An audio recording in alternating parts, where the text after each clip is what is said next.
जय श्री कृष्णा। राधे राधे। आज आप लोग सुनेंगे रविवार व्रत की कथा। रविवार व्रत की कथा के अनुसार प्राचीन काल में एक बुढ़िया माई रहती थी। वह नियमित रूप से रविवार का व्रत करती थी। रविवार के दिन सूर्योदय से पहले उठकर बुढ़िया माई स्नान आदि से निवृत्त होकर आंगन को गोबर से लीपकर स्वच्छ करती।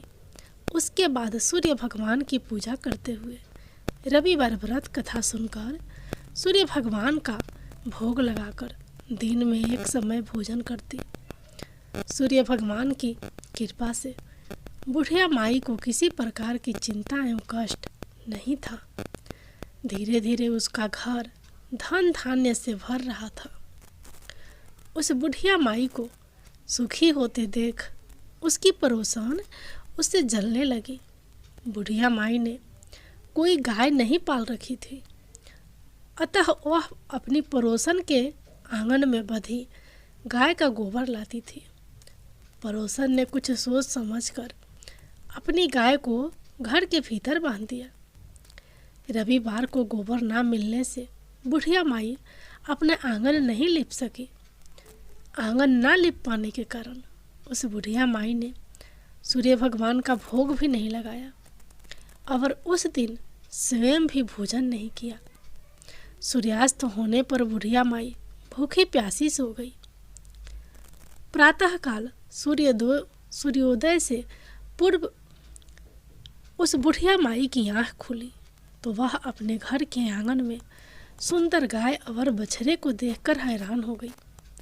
गाय को आंगन में बांधकर उसने जल्दी से उसे चारा लाकर खिलाया। पड़ोसन ने उस बुढ़िया के आंगन में बंधी सुंदर गाय और बछड़े को देखा तो वह उससे और अधिक जलने लगी। तभी गाय ने सोने का गोबर किया। गोबर को देखते ही पड़ोसन की आंखें फटी की फटी रह गई। पड़ोसन ने उस बुढ़िया को आसपास ना पाकर तुरंत उस गोबर को उठाया और अपने घर ले गई तथा अपनी गाय का गोबर वहाँ रखाई। सोने के गोबर से पड़ोसन कुछ ही दिनों में धनवान हो गई। गाय प्रतिदिन सूर्योदय से पहले उठ सोने के गोबर किया करती थी और बुढ़िया के उठने के पहले पड़ोसन उस गोबर को उठा कर ले जाती थी। बहुत दिनों तक बुढ़िया को सोने के गोबर के बारे में कुछ पता ही नहीं चला। बुढ़िया पहले की तरह हर रविवार को भगवान सूर्य देव का व्रत करती रही और कथा सुनती रही। लेकिन सूर्य भगवान को जब पड़ोसन की चालाकी का पता चला तो उन्होंने तेज आंधी चलाई। आंधी का प्रकोप देखकर बुढ़िया ने गाय को घर के भीतर बांध दिया। सुबह उठकर बुढ़िया ने सोने का गोबर देखा। उसे बहुत आश्चर्य हुआ। उस दिन के बाद बुढ़िया गाय को घर के भीतर बांधने लगी। सोने के गोबर से बुढ़िया कुछ ही दिन में बहुत धनी हो गई। उस बुढ़िया के धनी होने से पड़ोसन बुरी तरह जल भूनकर राख हो गई और उसने अपने पति को समझा बुझाकर उस नगर के राजा के पास भेज दिया। सुंदर गाय को देखकर राजा बहुत खुश हुआ। सुबह जब राजा ने सोने का गोबर देखा तो उसके आश्चर्य का ठिकाना न रहा। उधर सूर्य भगवान को भूखी प्यासी बुढ़िया को इस तरह प्रार्थना करते देख उस पर बहुत करुणा आई। उसी रात सूर्य भगवान ने राजा को सपने में कहा, राजा, बुढ़िया की गाय व बछड़ा तुरंत लौटा दो, नहीं तो तुम पर विपत्तियों का पहाड़ टूट पड़ेगा, तुम्हारा महल नष्ट हो जाएगा। सूर्य भगवान के सपने से बुरी तरह भयभीत राजा ने प्रातः उठते ही गाय और बछड़ा बुढ़िया को लौटा दिया। राजा ने बहुत सा धन देकर बुढ़िया से अपनी गलती के लिए क्षमा मांगी। राजा ने पड़ोसन और उसके पति को उनकी इस दृष्टता के लिए दंड दिया। फिर राजा ने पूरे राज्य में घोषणा कराई कि सभी स्त्री पुरुष रविवार का व्रत किया करे। रविवार का व्रत करने से सभी लोगों के घर धन धान से भर गए। राजतय में चारों ओर खुशहाली छा गई। स्त्री पुरुष सुखी जीवन यापन करने लगे। तथा सभी लोगों के शारीरिक कष्ट भी दूर हो गए। सूर्य भगवान की जय।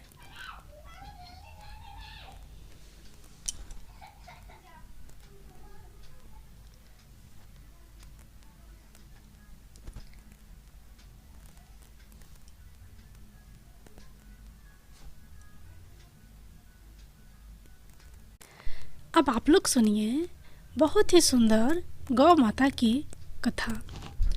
यह कथा भीष्म पितामह ने युधिष्ठिर को सुनाई थी।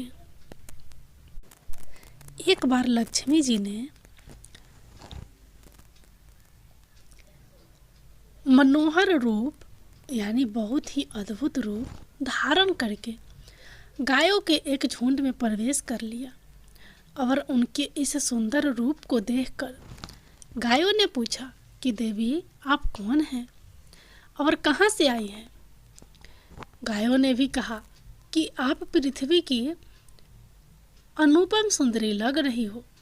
तब गायों ने एकदम से कहा कि सच सच बताओ, आखिर तुम कौन हो और तुम्हें कहाँ जाना है। तब लक्ष्मी जी ने विनम्रता से गायों से कहा कि तुम्हारा कल्याण हो। असल में मैं इस जगत में अर्थात संसार में लक्ष्मी के नाम से प्रसिद्ध हूँ और सारा जगत मेरी कामना करता है, मुझे ही पाना चाहता है। मैंने दैत्यों को छोड़ दिया था और इसलिए वे सदा के लिए नष्ट हो गए। इतना ही नहीं, मेरे आश्चर्य में रहने के कारण इंद्र, सूर्य, चंद्रमा, विष्णु, वरुण तथा अग्नि सभी देवता सदा के लिए आनंद भोग रहे हैं। इसके बाद माँ लक्ष्मी ने कहा कि जिनके शरीर में मैं प्रवेश नहीं करती वे सदैव नष्ट हो जाते हैं और अब मैं तुम्हारे शरीर में ही निवास करना चाहती हूँ। लेकिन इसके बाद भी कथा अभी खत्म नहीं हुई, क्योंकि गायों ने अब तक माँ लक्ष्मी को अपनाया नहीं था। गायों ने क्यों किया माँ लक्ष्मी जी का त्याग? देवी लक्ष्मी की इन बातों को सुनने के बाद गायों ने कहा कि तुम बड़ी चंचल हो, इसलिए कभी कहीं भी नहीं ठहरती हो। इसके अलावा तुम्हारा बहुतों के साथ भी एक सा ही संबंध है, इसलिए हमें तुम्हारी इच्छा नहीं है। तुम्हारी जहाँ भी इच्छा हो तुम चली जाओ। तुमने हमसे बात की, इतने में ही हम अपने आप को तुम्हारी कृतार्थ यानी तुम्हारी आभारी मानती हैं। गायों के ऐसे कहने पर लक्ष्मी जी ने कहा कि ये तुम क्या कह रही हो? मैं दुर्लभ और सती हूँ, अर्थात मुझे पाना आसान नहीं, पर फिर भी तुम मुझे स्वीकार नहीं कर रही। आखिर इसका क्या कारण है? यहाँ तक कि देवता, दानव, मनुष्य सब कठोर तपस्या करके मेरी सेवा का सौभाग्य प्राप्त करते हैं, अतः तुम भी मुझे स्वीकार करो। वैसे भी इस संसार में ऐसा कोई नहीं जो मेरा अपमान करता हो। ये सब सुनकर गायों ने कहा कि हम तुम्हारा अपमान या अनादर नहीं कर रही, केवल तुम्हारा त्याग कर रही हैं, और वह भी सिर्फ इसलिए क्योंकि तुम्हारा मन बहुत चंचल है। तुम कहीं भी जम कर नहीं रहती, अर्थात एक स्थान पर नहीं रुक सकती, इसलिए अब बातचीत करने से कोई लाभ नहीं। तो तुम जहाँ जाना चाहती हो जा सकती हो। इस तरह से गायों ने माँ लक्ष्मी का त्याग कर दिया, क्योंकि गायों को मालूम था कि लक्ष्मी कभी किसी एक के पास नहीं रहती, बल्कि पूरे संसार में घूमती हैं। पर फिर भी माँ लक्ष्मी ने हार नहीं मानी और इतना सब होने के बाद भी वार्तालाप जारी रखी। अब आखिर में माँ लक्ष्मी ने कहा, गायों, तुम दूसरों को आदर देने वाली हो, और यदि तुमने ही मुझे त्याग दिया तो सारे जगत में मेरा अनादर होने लगेगा। इसलिए तुम मुझ पर भी अपनी कृपा करो। तुमसे केवल सम्मान चाहती हूँ। तुम लोग सदा सबका कल्याण करने वाली पवित्र और सौभाग्यवती हो, तो मुझे भी बस आज्ञा दो कि मैं तुम्हारे शरीर के किस भाग में निवास करूं। इसके बाद गायों ने भी अपना मन बदल लिया, और गायों ने कहा कि हे यशविनी, हमें तुम्हारा सम्मान अवश्य ही करना चाहिए। इसलिए तुम हमारे गोबर और मूत्र में निवास करो, क्योंकि हमारी ये दोनों वस्तुएं ही परम पवित्र है। तब माँ लक्ष्मी ने कहा, धन्यवाद और धन्य भाग मेरे, जो तुम लोगों ने मुझ पर अनुग्रह किया, यानी मेरे प्रति इतनी कृपा दिखाई। मैं अवश्य ऐसा ही करूँगी। मैं सदैव तुम्हारे गोबर और मूत्र में ही निवास करूँगी। सुखदायिनी गायों, अर्थात सुख देने वाली गायों, तुमने मेरा मान रख लिया, अतः तुम्हारा भी कल्याण हो। बस यही वजह है कि गाय की इन दो वस्तुओं को लक्ष्मी का ही रूप समझा जाता है। गौ माता की जय। अब सुनिए गौ माता की अगली कहानी। गौ माता और राजा दिलीप की कहानी। राजा दिलीप का कोई पुत्र नहीं था, इसलिए वो अपने गुरु वशिष्ठ के पास गए। गुरु ने कहा कि तुमसे एक अपराध हुआ है, इसलिए तुम्हें पुत्र नहीं हो पा रहा। तुम्हारा अपराध है कि तुम एक बार देवता के युद्ध में मदद करके वापस लौट रहे थे।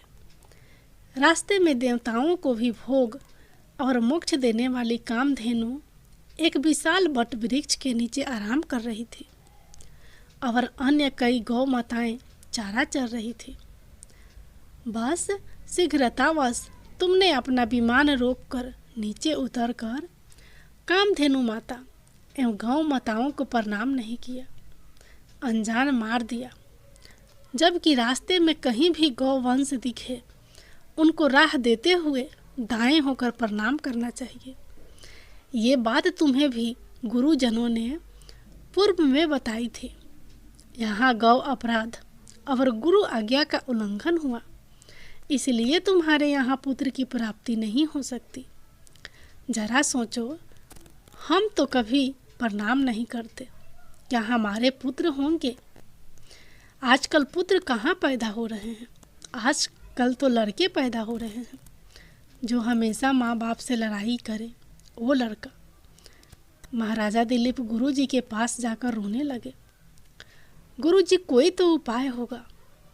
गुरु वशिष्ठ ने कहा, जा ये नंदिनी गौ माता को ले जा, और इस नंदिनी गौ माता की संतुष्ट होते ही पुत्र रतन की प्राप्ति हो सकती है।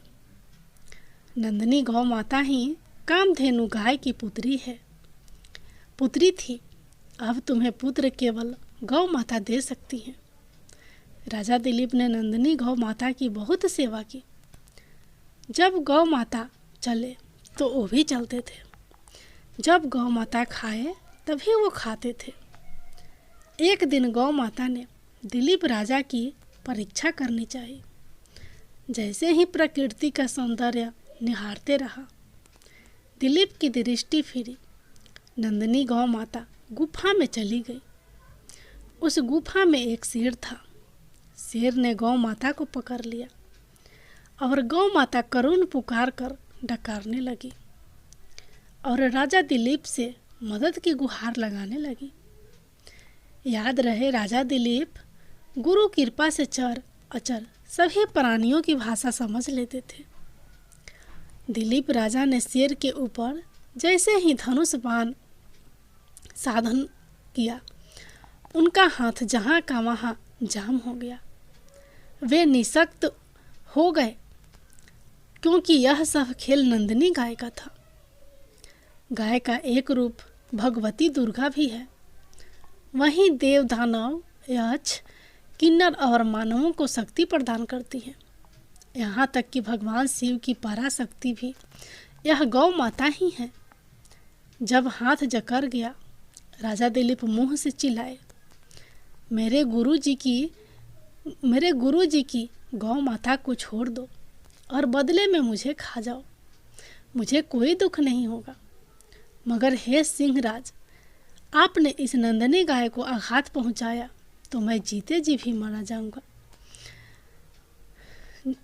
जीते जी भी मरा ही समझो। शेर ने कहा कि अरे तू तो एक राजा है, मुझे गाय को खाने दे और वशिष्ठ जी को इस गाय के बदले दूसरी 1000 गाय दे देना। क्यों ऐसी बेवकूफ़ी कर रहा है? दिलीप ने कहा, नहीं, ये गौ माता को छोड़ दे और मुझे खा ले। बस मैं और कुछ नहीं जानता। बस गौ माता हमसे इतना प्यार चाहती हैं। और गौ माता ने राजा से कहा कि बस मैं तुमसे प्रसन्न हूँ, मैं तो तुम्हारी परीक्षा ले रही थी।